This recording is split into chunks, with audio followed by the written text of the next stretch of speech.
Good મોર learning. કેમ છો champions? દોસ્તો, મોટા ભાગના વિદ્યાર્થીઓ જે ચેપ્ટરથી ડરે છે, રે ઓપ્ટિક્સ એટલે કે કિરણ પ્રકાશશાસ્ત્ર, 50 કરતા વધારે થિયરીઓમાં આપેલી છે. લગભગ સ્વાધ્યાયને ઉદાહરણા થઈને લગભગ 35 થી 40 દાખલા થાય છે. ઘણા બધા બાળકો આ ચેપ્ટરને ઓપ્શનમાં કાઢે છે. ભઈલા ના કઢાય, 8 થી 10 માર્ક્સનું આમાંથી આવે છે. તો મારી દ્રષ્ટિએ આ ચેપ્ટરને બહુ સુંદર રીતે કરવું જોઈએ, પ્રેક્ટિકલ સાથે સમજવું જોઈએ. પણ હવે ટાઈમ નથી, તો સર આ ચેપ્ટરની અમને મોસ્ટ આઈએમપી થિયરીઓ આપી દો કે અમે આટલી થિયરી કરી લઈએ બેટા તો મજા પડી જાય. તો દરિયાની અંદરથી જેમ મોતી લઈને આવ્યો છું, એમ આ ચેપ્ટરમાંથી ચોખ્ખું કહી દઉં, 4 માર્ક્સનો પ્રશ્ન ક્યાં તો થિયરી ક્યાં તો દાખલો હશે જ. તો કેટલી થિયરીઓ ખાસ કરીને જવી જુઓ બેટા, તમારી માટે સુંદર મજાની થિયરીઓ લઈને આવ્યો છું. આટલી થિયરી ખાસ કરી કાઢજો. નંબર 1, પહેલું, ગોળી અરીસા માટે કેન્દ્ર લંબાઈ f અને વક્રતા ત્રિજ્યાનો સંબંધ જણાવો. આ ચેપ્ટર પૂછાય તો આકૃતિ નીટ એન્ડ ક્લીન દોરજો. આકૃતિની સાથે એના મેથેમેટિકલ સ્ટેપ અને અને અને અને જવાબને બોક્સ બનાવજો.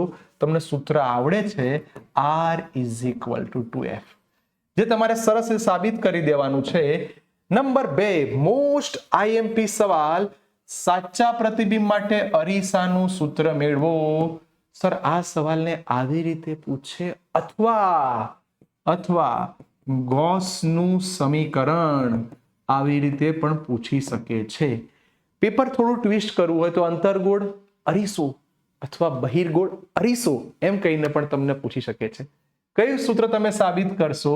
1/v + 1/u = 1/f.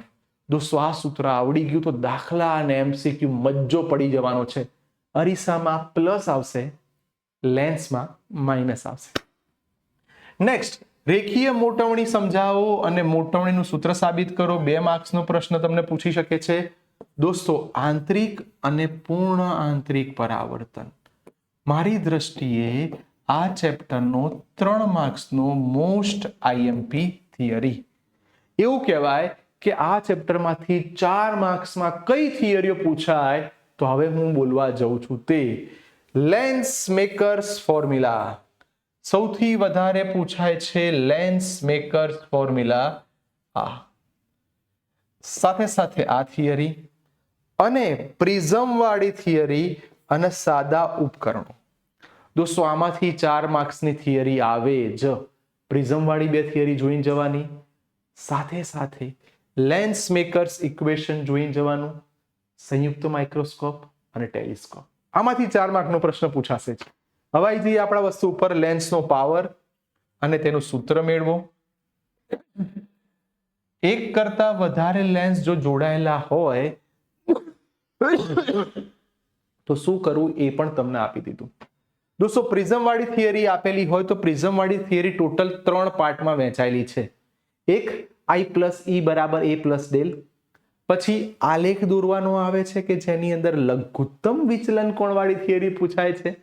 અને ત્રીજી અને સરસ વસ્તુ કહી દઉં, પાતળા પ્રિઝમ માટે એટલે કે જેનો પ્રિઝમ કોણ ખૂબ નાનો હોય એનું સૂત્ર યાદ હશે, del m = n-1 × a. દોસ્તો, આ એવું સૂત્ર તમને કહી દઉં છું, દાખલા કરતા તો એમસીક્યુમાં બહુ પૂછાય છે. ડેલ ના લખે અને ડી લખી દે તો પણ ચાલે. અહીં એન માં યાદ રાખજો કે પેપર ટ્વિસ્ટ કરશે, મસ્ત એમસીક્યુ બનાવશે. પ્રિઝમ હવામાં હોય તો અલગ સ્ટોરી, અને આ જ પ્રિઝમને પાણીમાં લઈ જાઓ તો અલગ સ્ટોરી. તો ખાસ કરી દેજો. દોસ્તો, માઇક્રોસ્કોપ પૂછાય, સાદું માઇક્રોસ્કોપ તો એની 2 થિયરીઓ હતી. લઘુત્તમ એટલે કે ડિસ્ટન્સ નોર્મલ હોય ત્યારે અને પછી અનંત અંતરે હોય ત્યારે એની મોટવણીના સૂત્રો જો યાદ ના હોય તો તમને યાદ કરાવી કાઢું છું. m = d/f અને m = 1 + d/f. ત્યારે કયું સૂત્ર આવે તો એને હું જવાબ નથી આપતો, તમને ખાલી હાઇલાઇટ કરી આપું છું. તમને શબ્દ ખબર પડી જશે કોની માટે કઈ થિયરી. જો પેપર આકૃતિ ઉપર ભાર દઈને પૂછવામાં આવે તો સંયુક્ત માઇક્રોસ્કોપ અને ટેલિસ્કોપ, એમાં બી રિફ્લેક્ટિંગ ટેલિસ્કોપ, અને જો મર્જ કરી દે તો કેસે ગ્રેન. દોસ્તો આટલી થિયરી કરીને જજો. અગેન મેં તમને પ્રોમિસ આપી હતું કે 5 થી 10 મિનિટમાં આ ચેપ્ટરની આઈએમપી થિયરી તમને કહી દઈશ. આટલું જેણે કરી કાઢ્યું, મોટા ભાગના પેપર ઉઠાયેલો આમાંથી જ થિયરી આવશે. આ સૂત્રો એટલા માટે ઇમ્પોર્ટન્ટ કે આના એમસીક્યુ લાજવાબ પૂછાય છે.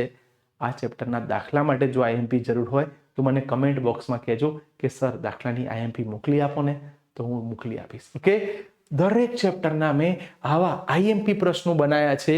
દરેક વિદ્યાર્થીને કહી દો જેથી આપણો કોઈ પણ વિદ્યાર્થી નપાસ ન થાય અને એ 60% હોય તો 80 પહોંચે, 80 નો હોય તો 90 પહોંચે અને રિઝલ્ટ બેસ્ટ આવે. બાય બેટા, ટેક કેર.